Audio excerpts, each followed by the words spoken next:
हमारी पार्टी इस वक्फ bill amendment की आज जो कॉन्फ्रेंस हो रही है, जो पार्लियामेंट में इंट्रोड्यूस की गई है, उस बिल की मुखालिफत करती है और मुस्लिम पर्सनल लॉ बोर्ड जो भी हुक्म देगी उसकी हम पूरी तायीद करेंगे। बल्कि तो हम ये कहेंगे कि मुस्लिम पर्सनल लॉ बोर्ड आगे बढ़ के आए और ये बता दे जितने भी सेकुलर हमारे लोग हैं उसके साथ मुसलमान तमाम के तमाम एक अच्छे तरीके से एहतजाज करना चाहिए और ये हुकूमत हिंद को बता देना चाहिए कि तुम्हारी हर चीज हम बर्दाश्त नहीं कर सकते हैं, इसीलिए हम बर्दाश्त नहीं कर सकते हैं। हमने आज तक सब कुछ देखा है, हमने बाबरी मस्जिद को खो दिया है, हम दोबारा 6 दिसंबर 1992 नहीं देख सकते हैं। अगर वक्फ अमेंडमेंट बिल इंट्रोड्यूस करके अगर आप पास कराने की कोशिश करेंगे तो इंशाअल्लाह ताला 20 करोड़ हमारे भाइयों के साथ साथ सेकुलर हमारे अपनाए वतन भाई भी रोडों पर निकलकर बता देंगे अब वो नहीं चलेगा, इसीलिए नहीं चलेगा, बहुत हो चुका है। हमने 2014 से हर चीज बर्दाश्त कर चुकी है। ऐ नरेंद्र मोदी, तुम्हारी हठधर्मी हरगिज नहीं चलेगी, इसीलिए नहीं चलेगी। आप जानते हैं ये वक्फ बिल जो आएगा तो वक्फ बाय यूजर जो इन्हों कहना चाहते हैं, तो हम ये पूछना चाहते हैं कि भाई ये हमारा मेन जो हमारे बुजुर्गों ने जो वक्फ जायदाद किया है उन्होंने मंशाए वक्फ के हिसाब से किया है। अगर फर्ज करो मेरे वालिद मस्जिद बनाते हैं, मेरे वालिद मदरसा बनाते हैं तो आखिरी तक ता क़यामत तक वही रहेगा।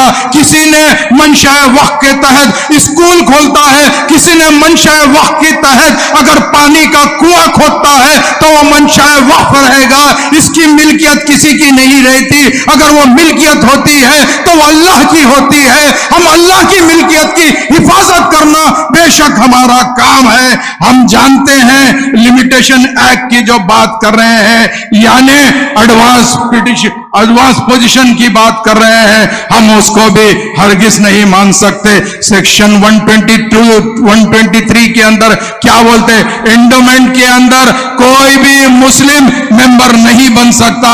तो मैं पूछना चाहता हूं कि नॉन मुस्लिम कैसे वक्फ बोर्ड का मेंबर बन सकता है, यह भी मैं इनसे पूछना चाहता हूं। इसके अलावा वक्फ बोर्ड एक्ट के अंदर एक बात है कि यहां पर इलेक्शन होता है, चाहे वो मुतवल्ली का इलेक्शन हो, बार काउंसिल का इलेक्शन हो, एमएलए एमएलसी का इलेक्शन हो, या अगर फर्ज करिए इसी तरीके से मेंबर इलेक्ट किया जाता है। मैं ये पूछना चाहता हूं अब जो वक्फ अमेंडमेंट बिल लाना चाहते हैं इसके अंदर कोई इलेक्शन नहीं होगा तो यानी पूरे चिंदी चोरों को लाके बिठाना चाहते क्या?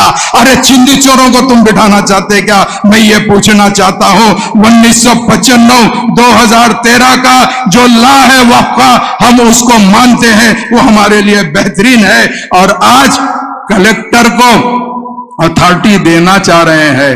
अरे बाबा ये तो वही बात हो गई, ससुरे की जायदाद दामादा बांटने की बात कर रहे हैं। ऐसा हरगिज नहीं चलेगा, इसीलिए नहीं चलेगा। वक्फ के लिए हम कुछ भी कर सकते हैं, हम हरगिज बर्दाश्त नहीं कर सकते।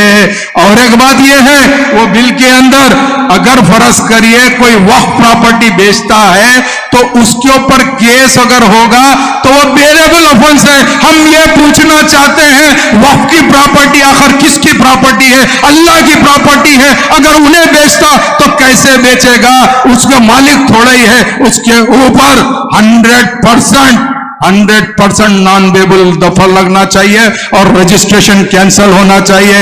और एक बात, आज अगर वक्फ बिल जो इंट्रोड्यूस करे हैं, अगर वो वक्फ बिल अगर इंट्रोड्यूस करे सो अगर पास हो जाएगी तो हमारे मस्जिदें नहीं रहेंगी, दरगाहें नहीं रहेंगी, कब्रस्तानें नहीं रहेंगी, आस्थाने चिल्ले और कुछ नहीं। खास तौर से हमारे शिया भाइयों के लिए जो आशुर खाने होते हैं, इमाम बाड़े होते हैं, नियाज खाने होते हैं, ये सब के लिए ये लोग हमेशा यही सोच रहे हैं। तो मैं ये कहना चाहता हूं वक्फ बिल के अंदर ट्रिब्यूनल की भी बात होती है। आज ट्रिब्यूनल के अंदर तीन मेंबर होते थे, एक डिस्ट्रिक्ट जज होता था, एक आरडीओ लेवल का, और दूसरा एक मुस्लिम एडवोकेट होता था जो इस्लामी तरीके को जानता था। मगर आज वक्फ बिल आ जाएगा तो सिर्फ 2 मेंबर रहेंगे, वो भी अपनी मर्जी के रहेंगे, चाहे वो रिटायर्ड जज हो और उसके अलावा जॉइंट सेक्रेटरी भी हो। तो मैं आपसे यह कहना चाहता हूं, अगर ये वक्फ बिल आ जाएगा तो मैं समझता हूं कि हिंदुस्तान के मुसलमानों के लिए एक एनआरसी के तौर पे आ रहा है, एनआरसी के तौर पे आ रहा है। तो हम ऐसी वक्फ बिल की मुखालिफत करते हैं और मुझे उम्मीद है कि ऐसे कॉन्फ्रेंसेस जरूर होंगे।